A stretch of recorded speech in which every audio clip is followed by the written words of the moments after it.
I'm joined by Asif Hussain, Chief Executive of the charity SKT Welfare. Just give us a sense what your teams are telling you about the situation on the ground currently. Good morning. Hi, good morning, having spoken to our teams yesterday, there seems to be a sense of panic. People are stockpiling. They've started similar to what we had in COVID. People have started to stockpile. They've been through a famine, effectively a starvation, a forced starvation for the last 16 months, and they know what it's like. It's, the elderly, the young children in particular that are really going to suffer during this time.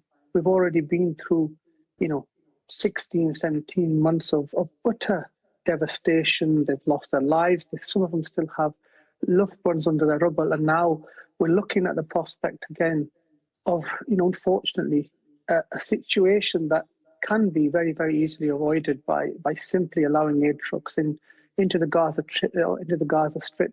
We know that 90% of homes are uninhabitable, so people are still trying to find a place of shelter. We're still in a winter situation in the evening when it's quite difficult, quite cold on an evening. We're coming up to the summer months, which means that people will also again be exposed to extreme weather. So the situation is already very, very dire. This certainly is going to compound things even further. Asif, you've mentioned there it's chaos, the last few days in particular. Who's most at risk if things don't change? We're in the month of Ramadan, so it means that the majority of the population are fasting. The issue is that women, or mothers rather, who are breastfeeding, the young children, the frail, won't be fasting. They need those nutrients to be able to stay alive effectively and gain some energy. So those are the people that are really going to be affected, especially certainly over the next 25, 30 days in the month of Ramadan. Tents also haven't been allowed in shelter. So you're looking at the devastation and the utter destruction across Gaza in north and south. And in north in particular, it's far worse. We've just started, SKT Welfare has to implement tent villages. And again, that's another item that's on the banned list, effectively not being allowed in as part of this restriction. And what are your estimates? How long until vital aid completely runs out?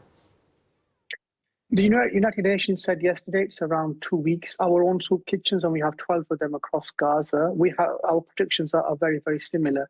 That maybe 2 weeks or less we have in terms of aid being run out, and then that's when people will really start to suffer. And we're looking at a very critical situation where people will start to starve.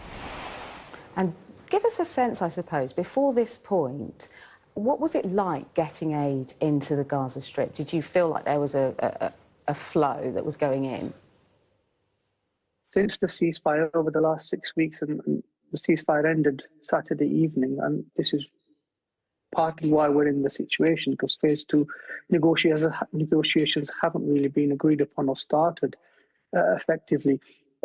Prior to this, the agreement was that 600 trucks a day would be let in. 50 of them would be fuel. Our estimates are that somewhere around, out of the 50 fuel trucks, 23 have been let in. Initially, we were very, very in a pleased mood where, trucks were allowed in, the 600 that were promised were allowed in. But over the weeks, as negotiations have continued, as talks have started, hostages have been released and prison exchanges have been happening, that number has started to slightly dwindle. We're at the situation now where, as of yesterday, effectively zero trucks were allowed in. As if we're looking at live pictures now of Gaza. When you see pictures like this, it must hit you in the heart, really. The whole reason that your charity exists is to help people have positive outcomes in life. Under these circumstances, how difficult is it for your charity to continue? All charities, including ours, carry out this vital role. We step in when people have lost everything, and the only thing that they have is hope.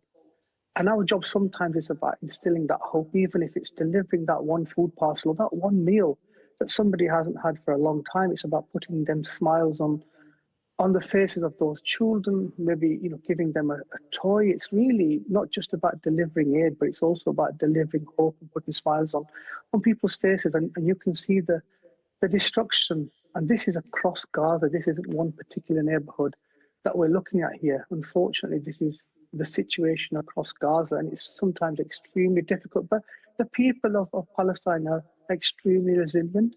They want to be able to get on with their lives. They want to be able to given the aid, the things that they need to be able to rebuild, heavy machinery to be able to lift some of this rubble out. I mean, some of their loved ones are still under this rubble, believe it or not.